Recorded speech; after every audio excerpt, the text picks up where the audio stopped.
Hello everyone, I am sleep-friendly ghost stories teller. Section 1.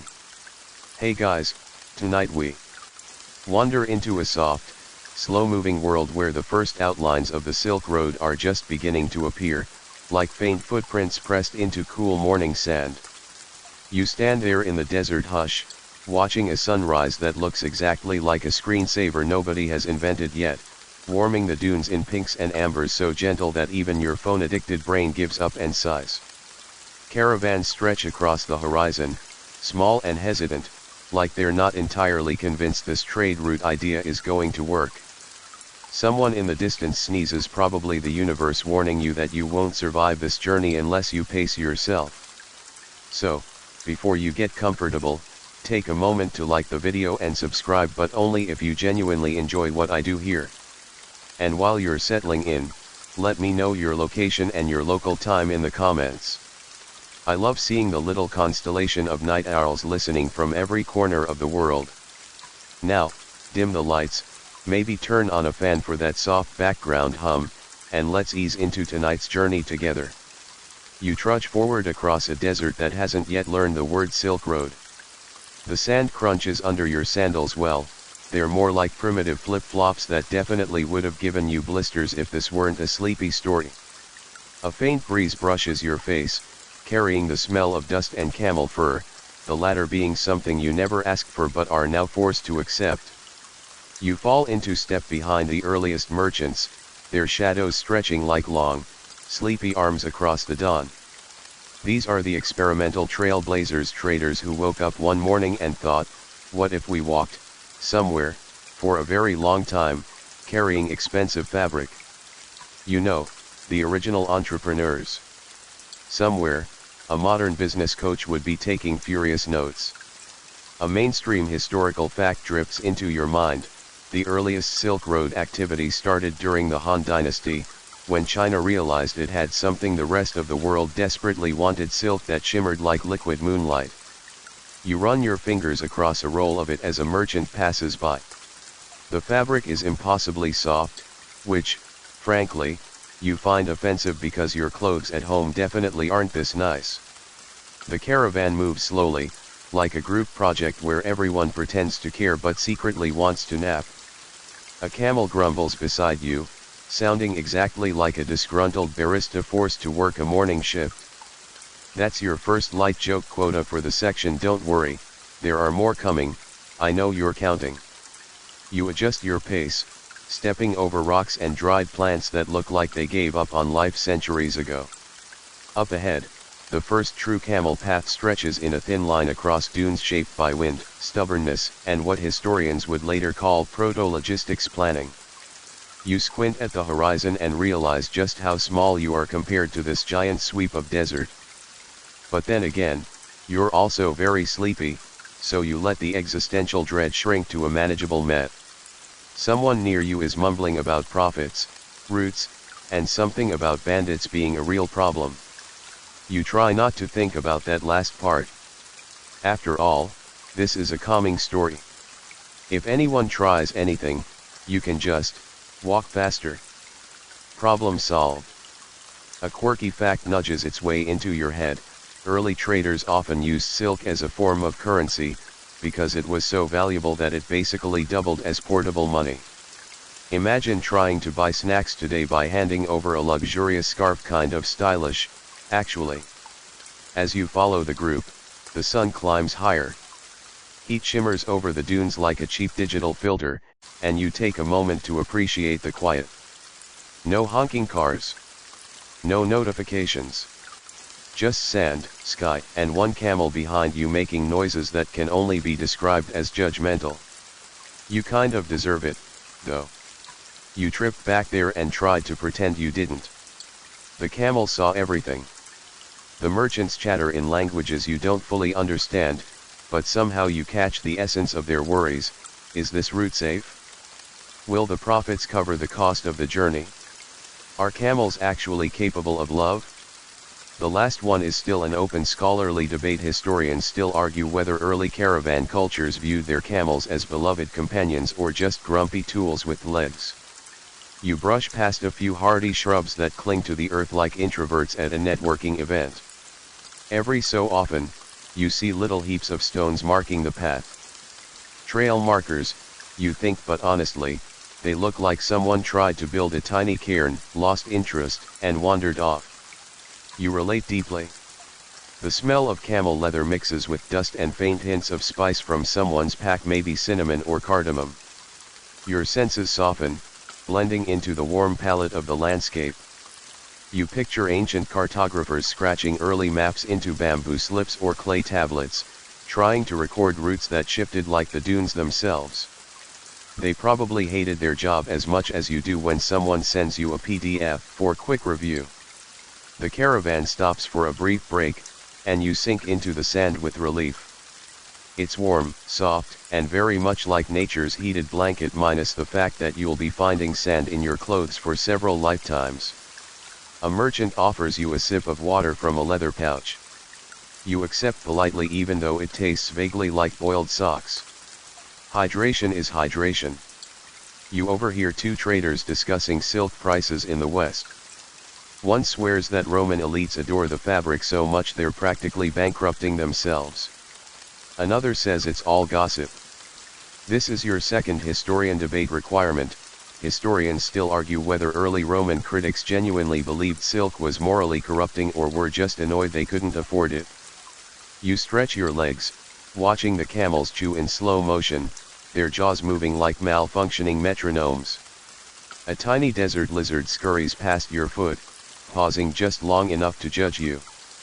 That's rude, but fair. When the caravan rises again, you follow, brushing sand from your knees.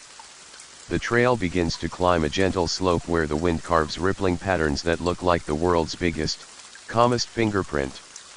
You feel the air thinning slightly, cooling as you reach higher ground. The desert floor stretches behind you in long waves, quiet, ancient, and strangely comforting, like a warm, oversized blanket you're not allowed to take home. As you walk, you fall into an almost meditative rhythm.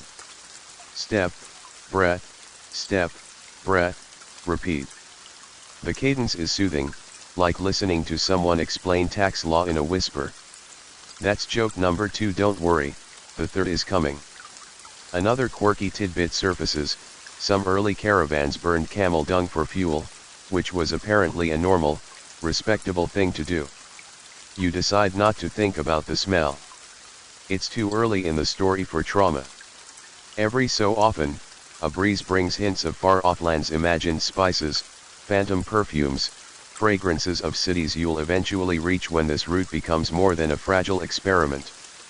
You're walking the beginning of a story that will one day reshape continents, but right now it's just a handful of merchants desperately hoping their business plan doesn't fail spectacularly. A trader near you scratches marks into the sand with a stick, sketching a crude path for the next day: mountains to the west, dunes to the south, an oasis somewhere ahead. You watch the lines curl and swish, wishing modern navigation still had this satisfying simplicity. Though, knowing you, you'd still get lost. The sun dips slightly, turning everything gold. Your feet sink deeper into the sand with each step, and honestly, you're starting to understand why early traders were ripped. You look at your modern self and think, nope. That's joke number 3. Right on schedule. The air cools as shadows lengthen, giving the desert a bluish tint. The caravan continues until the merchants stop at a shallow depression in the dunes, a natural shelter from the wind. You settle beside a rock still radiating heat from the afternoon sun.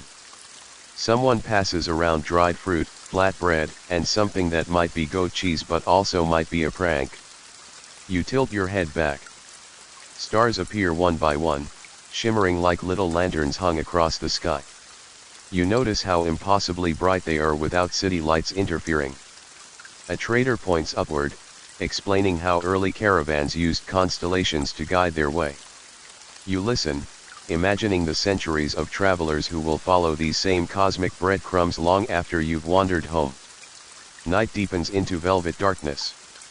The merchants share stories, some about profits, some about dangers, some about dreams of reaching distant lands.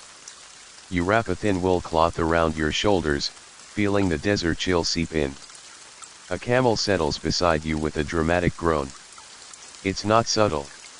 You're pretty sure it's passive-aggressive. Firelight flickers across the sand, warm and hypnotic. Someone plays a simple reed flute, its melody drifting like a slow breath across the camp. You feel your eyelids droop, the music dissolving into the rhythm of crackling embers and soft murmurs. But even as the camp settles, your mind wanders to what's ahead: the growing demand for silk, the expansion of trade networks, the rise of major empires who will fight to control these routes. All of this begins with tiny camps like this one, trails marked by hope, stubbornness, and the promise of something valuable beyond the horizon. The fire embers glow brighter for a moment, then dim. The night wraps around you like a cool, soft blanket. You breathe in the scents of smoke, wool, and distant sandstorms. The wind whispers across the dunes, a low hum that could almost lull you to sleep if you let it. You settle deeper into the sand, feeling the desert cradle you not uncomfortably, but like an ancient world making room for one more dreamer. The first fragile threads of the Silk Road stretch before you, and you move with them, slowly, sleepily, toward the next stretch of quiet adventure. Section 2. You rise before dawn, brushing stray sand from your clothes as the caravan stirs. The desert is still wrapped in a soft, bluish before light, the kind that makes everything look gentler than it actually is, like a filter sent from the universe to trick you into optimism. Someone pokes the campfire's ashes, hoping for a spark, but the embers give the sort of weak glow that says, absolutely not. You stretch, yawn, and gather yourself, ready to follow the merchants toward the promise of water, shade, and, if rumors are true, the world's fastest moving gossip. You trudge forward with the caravan, your steps sinking into cool sand.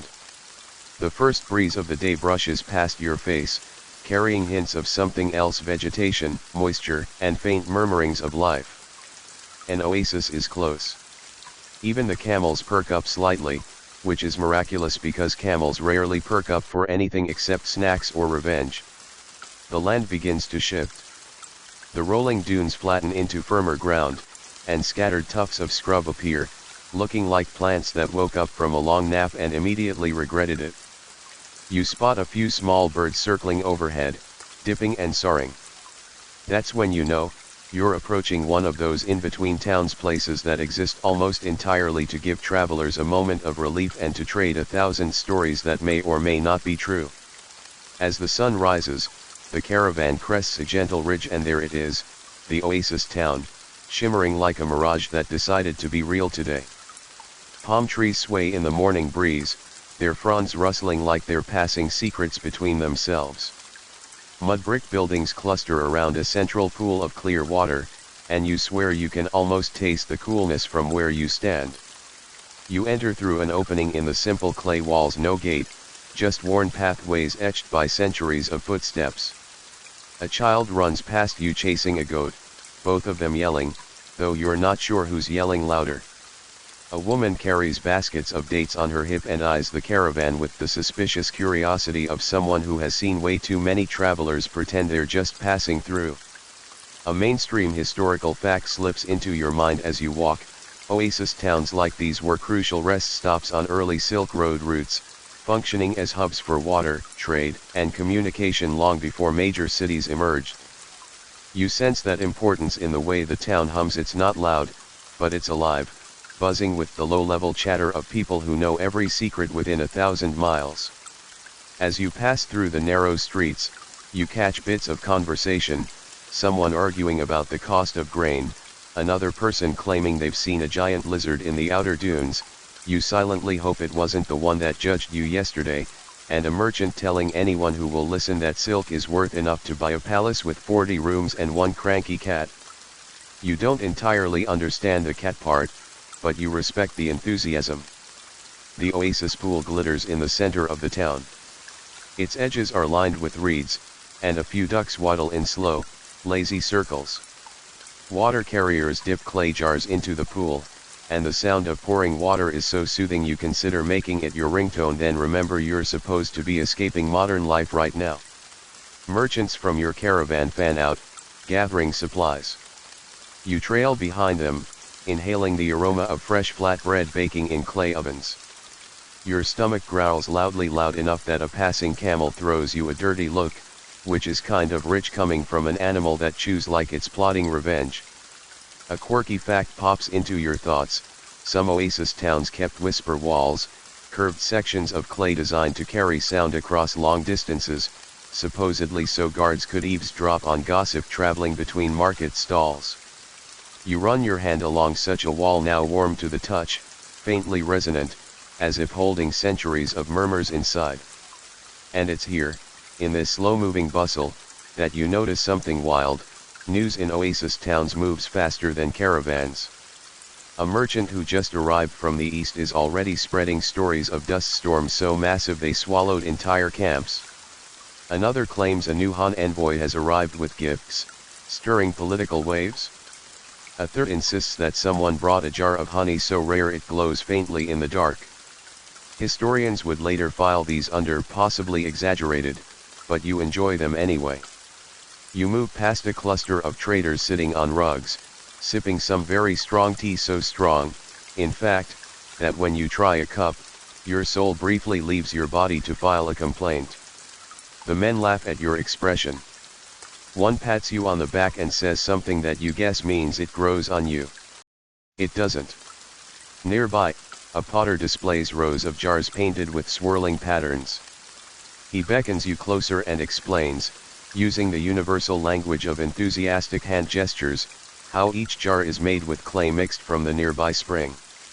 He taps one, creating a soft ringing sound. Then he taps another, which immediately cracks in half. He shrugs. Some clay, he says in accented speech, is dramatic. That's joke number one, on brand and perfectly timed. The marketplace is small but dense. Every stall tells you something new about the world: the spices that come from far-off valleys, the dried berries that keep travelers awake on long nights, the sturdy ropes woven from desert grasses. You drift from stall to stall like a leaf carried by a warm breeze. You notice an older man sitting alone, weaving a basket from palm fibers. He hums quietly a song without lyrics, a melody shaped by the desert itself. You sit beside him, watching the pattern form beneath his fingers. After a while, he glances at you and says, "People think the desert is empty. But you see? It is always speaking." You nod, appreciating the poetic wisdom, even if part of you thinks he's just trying to make small talk. Eventually you wander toward the far edge of the oasis, where the town thins into patches of grass and sand. A few children chase dragonflies, their laughter echoing. A shepherd rests against a tree while his sheep nibble lazily. You sit beside the pool, dipping your fingers into the cool water. It's refreshing in that almost spiritual way that stays with you long after your skin dries. The caravan gathers under a cluster of palms.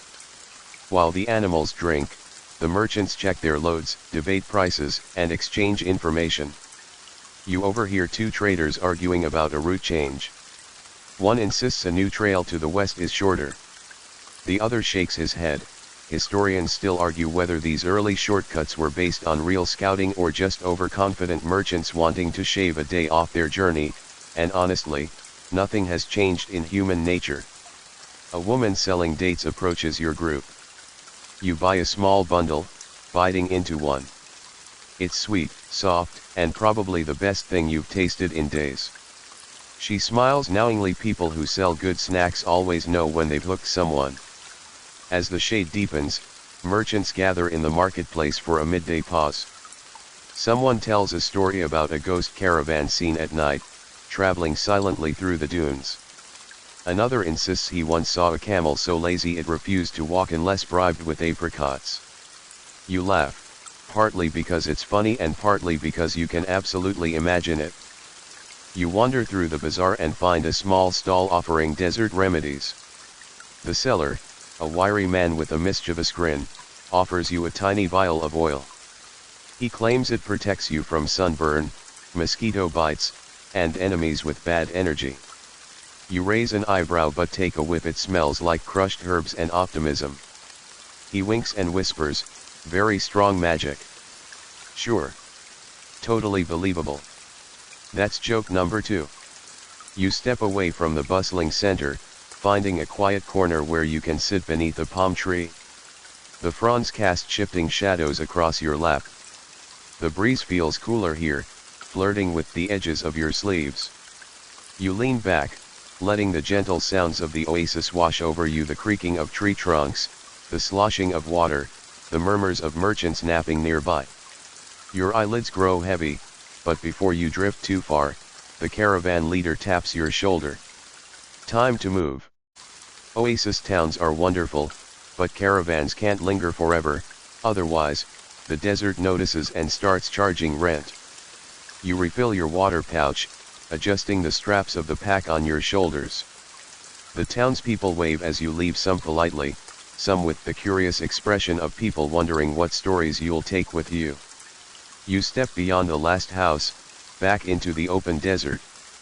The heat presses gently around you, like a warm hand guiding you forward. The camels form a line, their footsteps steady and rhythmic on the packed sand. As you move away from the oasis, you glance back one last time. From a distance, the town looks like a small cluster of life thriving in an ocean of gold and silence. A reminder that in the vastness of the Silk Road, every drop of water, every patch of shade, and every whispered rumor kept the world connected long before maps or borders tried to define it. The breeze picks up as you continue walking, carrying with it the last echoes of the oasis, stories half heard, laughter fading, the taste of dates lingering on your tongue. You let those soft details dissolve into the journey ahead, feeling them melt into the quiet rhythm of sand, sun, and sky. And with each step, you drift deeper into the long, sleepy unfolding of the Silk Road's rise, one oasis at a time, one whisper at a time. Section 3. You keep walking, letting the last whispers of the oasis fade behind you, dissolving into the desert's wide and gentle breath. The sand softens again beneath your feet, the ground giving that subtle shift that tells you you're returning to the endless, wandering lanes of the caravan world. The camels sway in their unhurried rhythm, their silhouettes bobbing against the brightening sky like a slow-motion parade that refuses to go any faster for anyone, ever. You begin to understand why ancient poets wrote so much about patience. Apparently, patience was the only language the desert spoke fluently. As you settle back into the caravan's long formation, you notice how the loads on the camels gleam faintly under their coverings, bundles wrapped in fine cloth, sealed jars clinking softly, precious things hiding inside. You realize you're walking with wealth, though it's wealth that pretends it isn't. Wealth that moves like a whisper through the dunes. Wealth that doesn't brag because bragging, out here, is how you invite every problem known to humanity.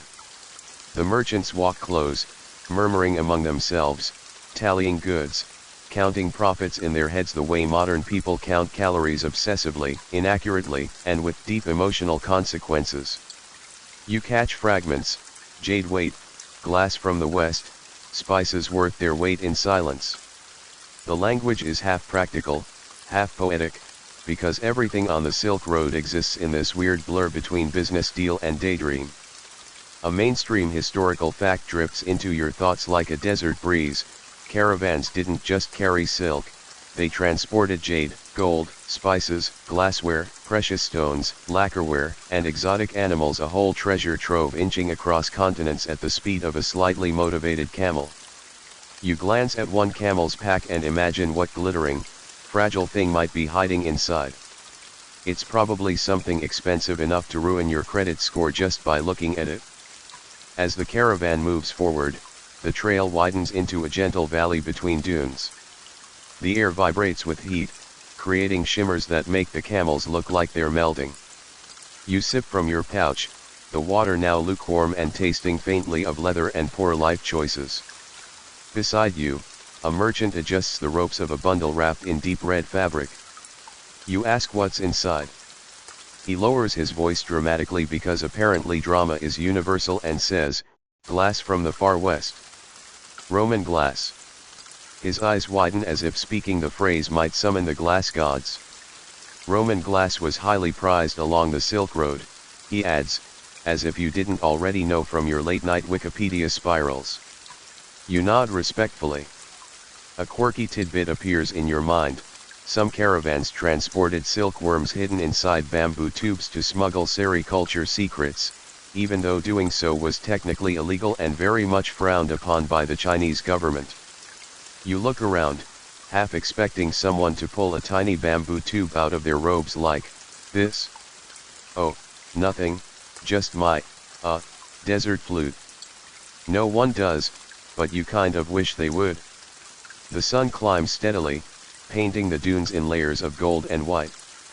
You watch the footprints of the caravan appear behind you like dotted lines on a map the wind keeps trying to erase. You walk in silence for a while, listening to the rhythmic creak of saddle leather and the low grumbles of camels who clearly believe they deserve better working conditions. A merchant falls into step beside you, his pack clinking faintly. He tells you he's carrying spices, pepper, cinnamon, turmeric, things that make food taste like life instead of survival. His grin widens as he explains that pepper is so valuable that wealthy Romans treat it like currency. You imagine someone paying their rent with a handful of peppercorns and immediately feel like history missed an important opportunity. You walk together for a while, swapping small talk. He tells you about distant markets, bustling ports, and caravanserais where hundreds of travelers gather in the evenings to eat, trade, and complain about their feet. You tell him about your own world. He nods politely, even though he absolutely does not understand the concept of online shopping. You decide to avoid explaining Black Friday. The trail begins to slope upward toward a ridge of harder packed earth. The wind picks up, brushing your face with grains of sand. You squint, pulling your cloth tighter around your shoulders. The caravan forms a tighter line, the merchants grouping closer as the terrain grows more uneven. You crest the ridge and pause. Before you stretches a vast expanse of desert plains, shimmering in layered hues. And on those plains another caravan. Larger than yours. Much larger. Dozens of camels, maybe hundreds, marching in a slow procession that looks like a river of moving humps. Their banners flutter in the wind. Their guards walk with spears that reflect the sun. Your caravan leader lifts his hand as a greeting, and the other caravan responds. No one gets too close.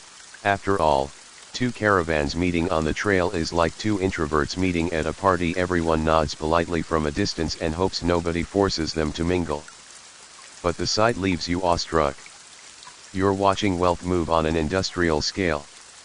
A conveyor belt of luxury without machines.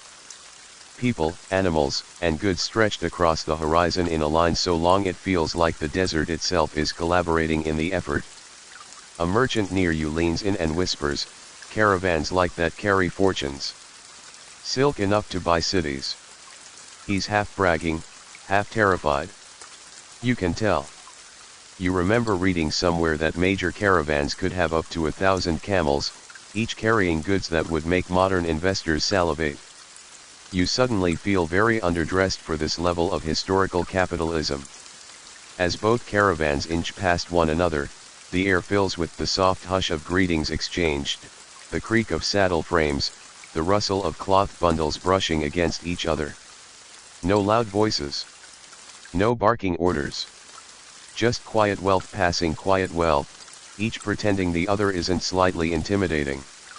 As they move on, you sense something deeper. Trade on the Silk Road wasn't just economic, it was cultural, emotional, almost spiritual. Ideas rode alongside silk. Myths traveled with pepper. Beliefs crossed mountains wrapped in bright fabrics and clay jars. You keep walking as the day grows hotter. Sweat collects at your temples, slipping down your neck in slow droplets. You adjust your scarf again, wishing ancient clothing had built-in air conditioning. A camel bumps you from behind, offended that you dared to exist in its personal space. That's joke number 1 for this stretch. By midday, the caravan stops for rest beside a rocky outcrop that provides a bit of shade. You sit with your back against warm stone, pulling out a handful of dried berries a merchant shared earlier. They're chewy, sweet, and strangely energizing like prehistoric gummies. Around you, the merchants open their packs to check for damage or heat exposure. You watch as they unwrap goods with delicate care: lacquer boxes, lengths of silk, carved figurines, jars of glass beads in brilliant colors. The desert air seems to quiet itself out of respect.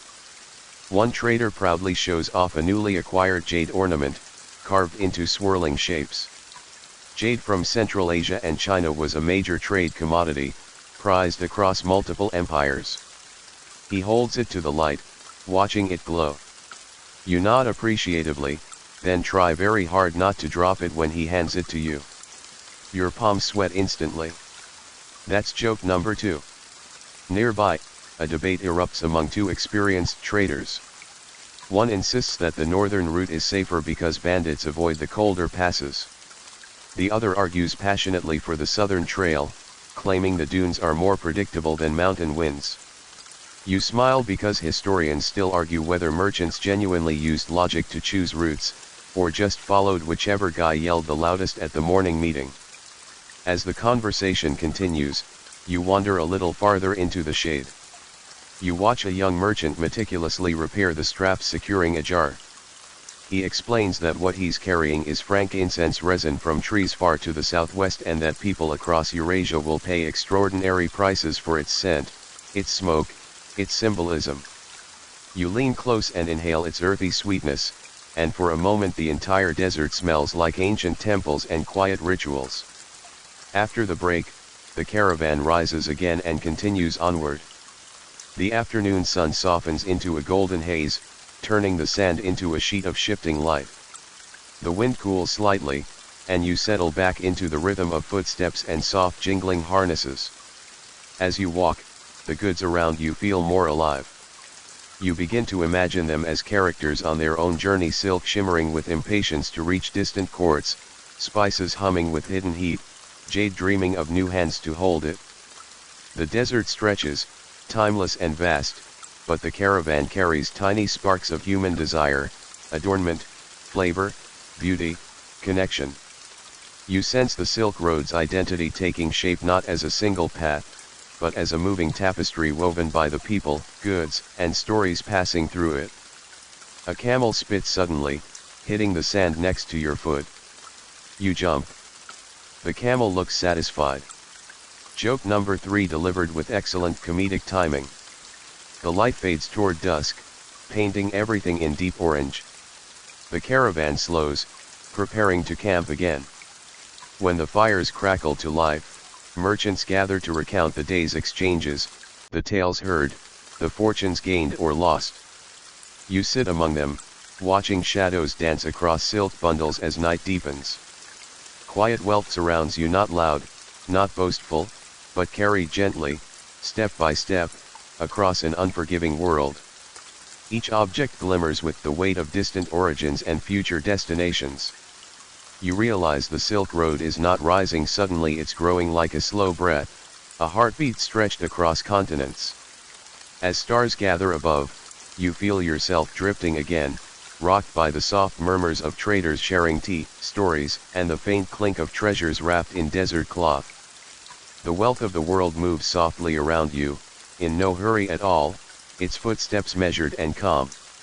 Tomorrow, the road ahead will deepen, widen, and lead you into the shadows of empires. But for now, under the quiet glow of starlight and embers, you rest among caravans carrying the dreams of half the world. Section 4. You wake before sunrise again, stirred by the soft shuffling of camels and the low, sleepy murmurs of merchants preparing for another long stretch of the journey. The last embers of the night's fire glow faintly, struggling for relevance as the sky brightens behind them. You stretch your legs, brushing dust from your clothes, and step into the cool embrace of early dawn. Everything feels muted, like the world is whispering, not wanting to disturb whatever dream you might still be half floating in. And yet, there's something heavier in the air today. Not ominous, just structured, like an invisible hand beginning to draw borders and lines across the landscape. You feel it before you see it, the quiet pressure of empires nudging their presence into the world of merchants and caravans, shaping decisions that stretch far beyond sand and sky. You join the line of travelers as they begin to walk, the desert unfolding before you in long, gentle waves. The sun rises with the slow confidence of a ruler accustomed to being important, lighting the path in a thin band of gold. Dust swirls around your feet, tracing tiny eddies that vanish as quickly as they appear, unlike empires, which tend not to vanish quietly. The caravan leader raises a hand, signaling a change of direction. You adjust your path, following the curve of a well-marked trail. It's wider here, smoother, almost too straight. You realize some government, some military force has invested time and labor into maintaining this section of the route. You're officially walking in an empire's shadow now. The merchants around you walk with more intention. They check their packs, tighten ropes, straighten their robes. They know that where there's an empire, there are rules, where there are rules, there are taxes, and where there are taxes, there are officials who definitely do not take jokes well. You make a silent promise to yourself to be on your best behavior. This will last maybe 12 minutes. A mainstream historical fact floats through your mind as you move. The Han dynasty exerted significant control over major stretches of the Silk Road, establishing garrisons, watchtowers, and fortified outposts to secure the trade routes and protect caravans from bandits. You start noticing subtle signs of that control now: flattened stones arranged beside the path, a line of half-buried posts marking direction, and the faint silhouette of a distant tower just barely visible through the morning haze. The caravan approaches a ridge overlooking a valley. Below, you spot a cluster of rectangular buildings surrounded by low walls. A garrison. Soldiers move like slow-moving chess pieces, shifting through the compound with practiced efficiency. Even from this distance you can feel the weight of their presence: organized, deliberate, slightly intimidating.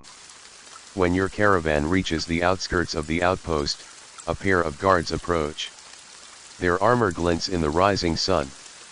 You fight the irrational urge to stand up straighter and pretend you're not smuggling anything illegal, even though the only contraband you possess is a stale piece of flatbread you refuse to throw away.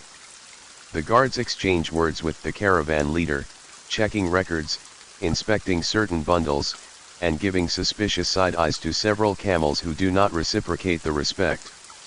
Camels never do. You stay still, watching the negotiation unfold. The guards eventually step aside, waving the caravan through. As you pass the entrance of the outpost, you feel the shift, like stepping into a world where every movement is recorded in invisible ink. Merchants lower their voices. Camels walk in unnaturally polite straight lines. Someone coughs and immediately apologizes to the air. You enter a bustling courtyard where soldiers and travelers mingle. A cook stirs a massive pot of something steaming, the smell drifting toward you savory, warm, and vaguely suspicious. Maybe soup. Maybe soup, like inspiration. You decide not to investigate. A merchant leans toward you and whispers, "The Empire protects us, but it also watches us." He says it like a simple truth, not a criticism. You nod.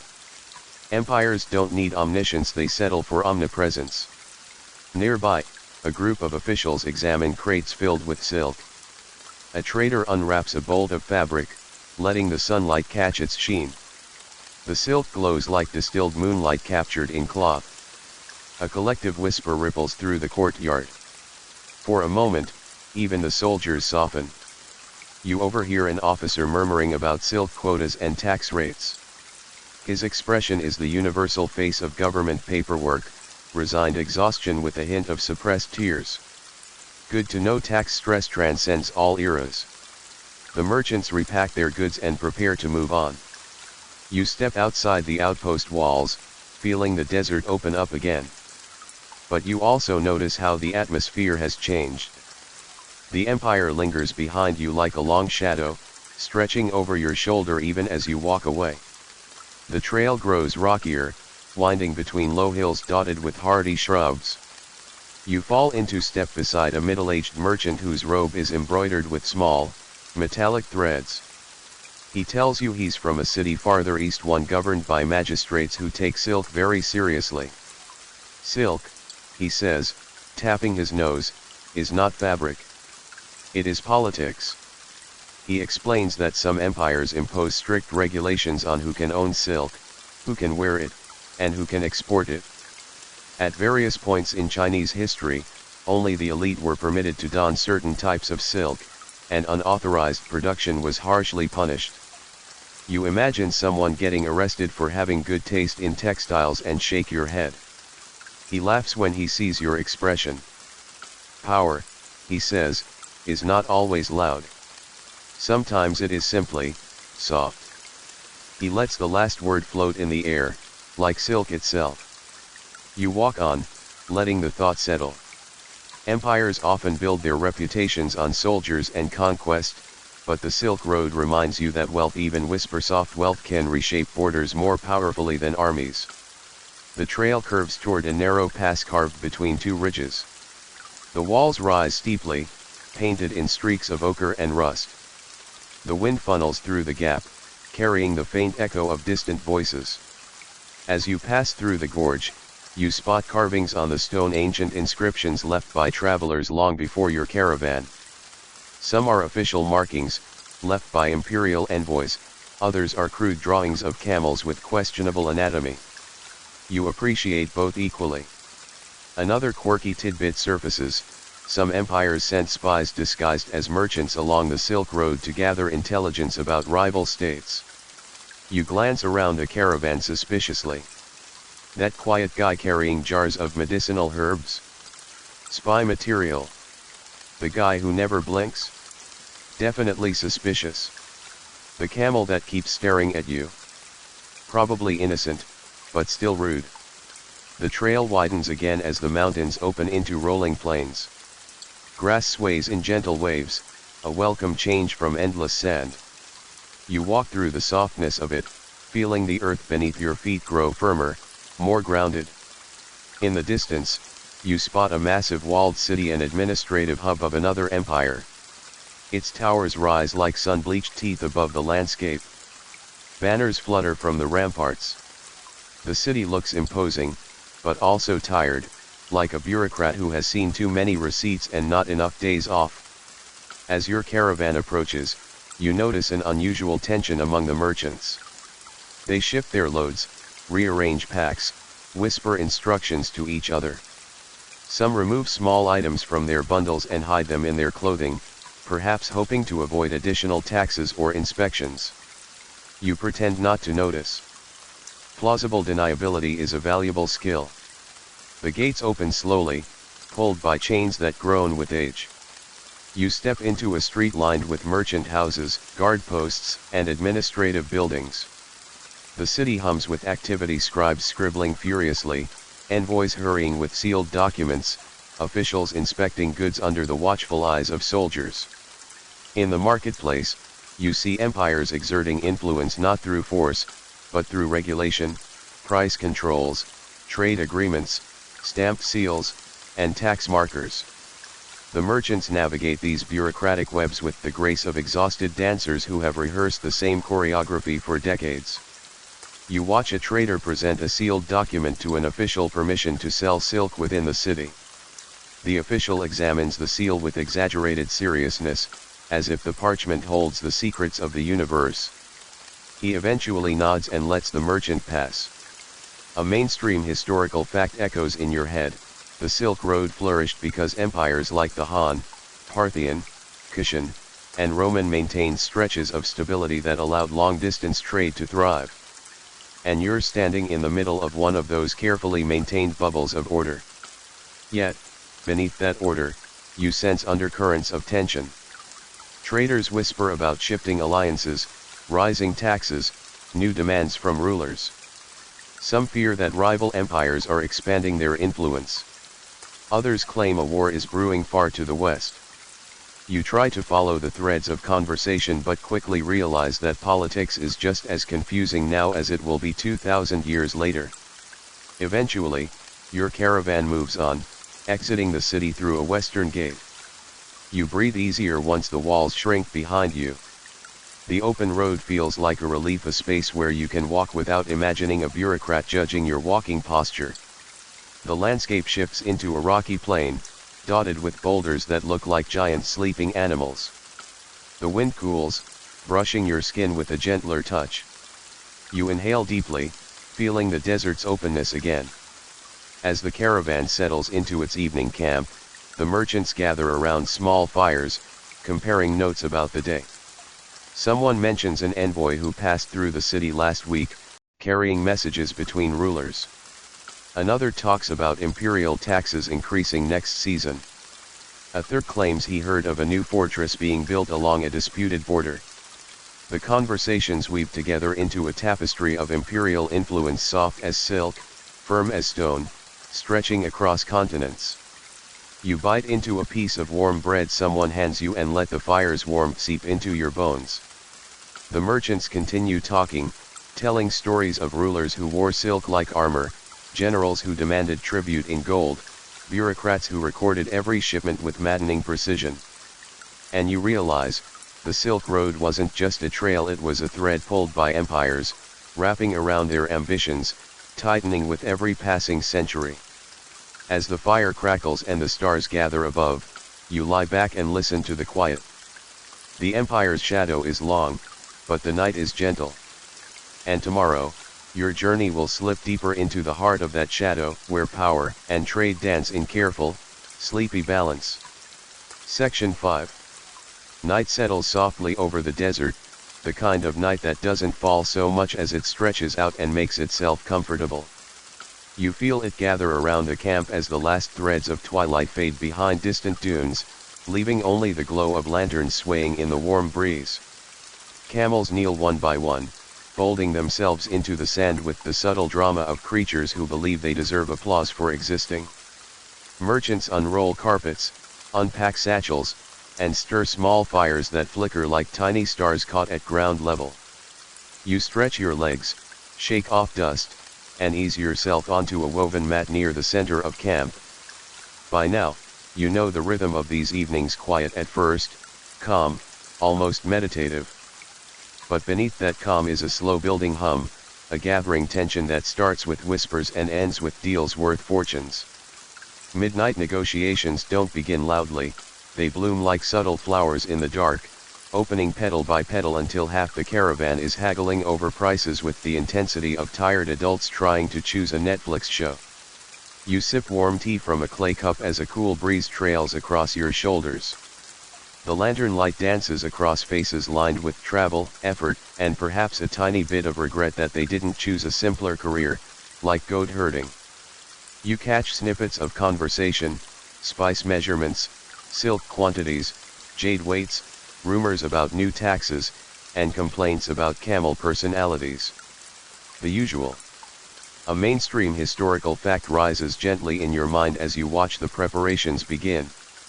Silk Road merchants often traveled together in large caravans, partly for safety, yes, but also to negotiate mutually beneficial trade arrangements each evening, prices, protection agreements, shared resources. These nighttime meetings weren't just business, they were survival strategies wrapped in quiet, lantern-lit ritual. The first negotiations start with two older traders who sit cross-legged on a rug decorated with geometric patterns. Between them sits a small lacquered box containing precious stones. They examine each gem under the lantern's glow, whispering, tilting, squinting, pretending their eyes aren't straining. Every few minutes one of them sighs dramatically, which is the universal sign for your price is outrageous, and I need you to know that I know. You inch closer, not enough to intrude, just enough to listen. Desert etiquette is very clear. Eavesdropping is rude unless you do it quietly enough that no one notices. Another merchant approaches carrying a bundle wrapped in deep indigo cloth. He places it gently on a mat and unfolds it with the kind of reverence usually reserved for sacred relics. The cloth reveals a bolt of shimmering silk, so smooth and luminous it seems to glow from within. The observing merchants inhale sharply, then immediately pretend they didn't. It's the ancient version of trying to act cool when you see the latest iPhone. Two younger traders slide into place beside the silk, rubbing their chins with exaggerated seriousness. You can almost hear their thoughts. I want it. I definitely can't afford it. But I want it. One asks the seller, in a voice too casual to be real, how much for the whole bolt? The seller smiles the knowing, smug sort of smile that appears whenever someone spots a perfect negotiation victim. For you, he says, a friend's price. Translation, prepare your wallet for emotional harm. Nearby, a trio of merchants unroll parchment ledgers and begin calculating profits. They move tiny clay counters across a grid drawn into the sand. Every few minutes, one of them groans and erases half the markings, muttering something that sounds historically similar to "I should have gone into pottery." The lanterns flicker as the wind shifts. A pot of tea simmers over the fire, filling the air with a warm, earthy scent. You take another sip, grateful for the heat in your hands. It's astonishing how quickly the desert cools after sundown, like the sun clocked out for the day and took all its warmth with it. A quirky tidbit surfaces. Some merchants carried tiny folding tables specifically for nighttime negotiations, believing that deals struck on elevated surfaces brought better luck. You glance around and spot exactly such a table, short, ornate, barely large enough for a bowl of olives, yet treated like a sacred platform for bargaining. A merchant places a stack of coins upon it with elaborate care, as though the table might judge him. You drift through the camp, watching exchange after exchange unfold. Some merchants gesticulate passionately. Others stay utterly silent, letting raised eyebrows and thoughtful beard stroking do the negotiating. You find the beard stroking surprisingly effective. From across a small fire, two traders begin debating the value of pepper. One insists it's worth a camel and a half, though how one negotiates half a camel is unclear. The other argues that cinnamon should be priced higher because it smells like well. You listen with a polite nod, even though part of you wonders how these men survive international commerce when they can't even agree on spice valuation. As the night deepens, the discussions grow slower, softer, heavier. Fatigue clings to the camp like a thin mist, but no one stops. Exhaustion is simply part of the tradition. Midnight negotiations require a unique blend of determination, caffeine, and stubbornness. You see it in their faces, the half-lidded eyes, the slumped shoulders, the way every merchant occasionally stares into space like they're rethinking every life choice that brought them to this desert. A pair of Parthian traders spread a large rug and sit facing two travelers from farther east. They debate the worth of a carved box inlaid with gold thread. Voices remain low, calm, almost gentle. No shouting, no slamming objects. Silk Road culture treated haggling as a dance, slow, graceful, polite on the surface, fiercely strategic underneath. You overhear one man say, "The gold alone is worth more than your offer." His opponent smiles with delicate sarcasm. Perhaps. But the craftsmanship? That is priceless, or worthless. Depending on how you look at it. You make a mental note, passive-aggressive haggling is truly timeless. A lantern sways overhead, casting rippling patterns across the sand. You watch the light play over the merchants' faces, their wrinkles, their sharp eyes, the way they built their entire existence around movement, risk, and the delicate balancing act of trust and profit. A nearby camel sighs dramatically and collapses into the sand.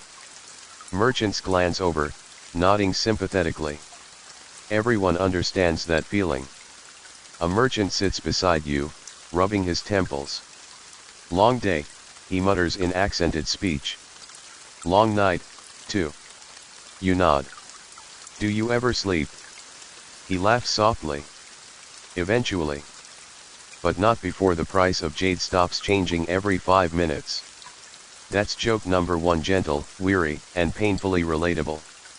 In another corner of the camp, Small oil lamps illuminate a circle of merchants debating the purity of lapis lazuli. One holds up a stone to the flame, turning it slowly. His expression falls. Too many white flecks, he sighs. The gods are mocking me. The others nod sympathetically. They all know the struggle of wanting high-quality gemstones but receiving whatever the universe decided to cough up that day. A group of younger traders gathers around a scribe who records deals onto wooden tablets. They speak too quickly, tripping over each other, eager to finalize arrangements before fatigue turns their math into comedy. At one point, someone offers 7 crates of tea for 1 camel load of almond oil. Another merchant, half asleep, mumbles, "Deal," before realizing he misheard and thought they were offering roasted almonds. The entire group laughs. Joke number 2, unintentional but effective. You wander past a pair of traders practicing what can only be described as whisper yelling. Their voices stay soft, but their facial expressions indicate they passionately disagree on everything, including the color of the night sky. One insists a rare die he carries is worth triple its weight in silver. The other shakes his head, muttering, "Your die is valuable, but your ego adds nothing to the price." You try not to snort too loudly. Midnight approaches, and deals start reaching their final stages. Parchment scrolls are signed. Clay seals are pressed. Hands are clasped. Goods shift from one corner of camp to another, wrapped carefully, logged meticulously. You swear some of the negotiations last longer than a modern tax meeting. A merchant taps you on the shoulder. "You look like someone who doesn't know how to haggle," he says bluntly. You blink. "Correct." He nods gravely. "Then you'll be perfect for this." He hands you a small basket full of dried figs. "Take this to my cousin. Offer it to him. He will refuse." You insist. He refuses again. You insist again. Then he accepts. That way, tomorrow, when I haggle with him, he will think I am stubborn. You stare at the figs. "Do I get something out of this?" "Figs," he shrugs.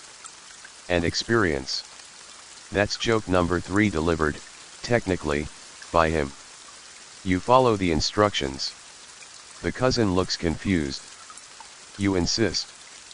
He refuses. You insist again.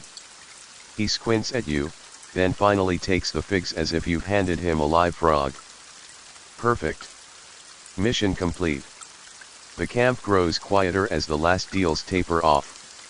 A few lanterns remain lit, their glow softening as tired merchants roll out mats and blankets. Someone hums a slow tune, the melody drifting like smoke across the desert floor. You lie down near a fading fire, letting the warmth seep into your bones. The murmurs of negotiation fade into distant echoes, replaced by the soft breathing of travelers finally surrendering to exhaustion. Above you, stars gather in thick clusters, forming silver trails across the sky, the only trade routes that never change. The Silk Road sleeps around you, wealth tucked into satchels, deals sealed in clay, futures shaped by whispers made under lantern light. You feel the story curling around you like a blanket, warm and ancient, filled with the soft weight of human ambition and fatigue. And slowly, gently, you let yourself slip into the final stretch of the night. The fires burn low now, their glow thinning into soft embers that pulse faintly in the dark. The lanterns, once bright and determined, sway with slower breaths, their flames settling into easy, unhurried flickers. You feel the desert cooling around you, the air stretching into long, velvety stillness. Even the camels have stopped shuffling, their shapes resting like calm shadows drawn across the sand. Your body softens into the ground, each muscle loosening in quiet surrender. The night folds gently over you, its softness settling on your shoulders like a warm blanket pulled straight from memory. You breathe in slowly, sand, smoke, a hint of spice lingering from the negotiations, and let the breath drift outward, long and smooth, carrying away whatever the day held. The world grows quieter, softer. Sounds stretch, voices fade, and everything loses its edges. The stars above glow in muted clusters, their light no longer sharp but gently blurred, as though the sky itself is blinking slower and slower. The desert wind hums at the edge of hearing, brushing across your face in a long, whispering stroke that feels almost like reassurance. You sink deeper into stillness. Each breath grows fuller, slower, easier. You feel the cool air fill your chest, then melt out through your lips, steady and calm. The last movements around the camp fade into the smallest murmurs, cloth shifting, footsteps settling, a camel sighing into sleep. Everything stretches into one quiet ribbon of peace. Let your eyes grow heavy now. Let the weight of the journey slip from your shoulders. You are safe here, wrapped in the slow heartbeat of the desert night, drifting among merchants and stars, the world softening into quiet shapes around you. Rest now. Let the night hold you. Let sleep arrive like a slow, warm tide.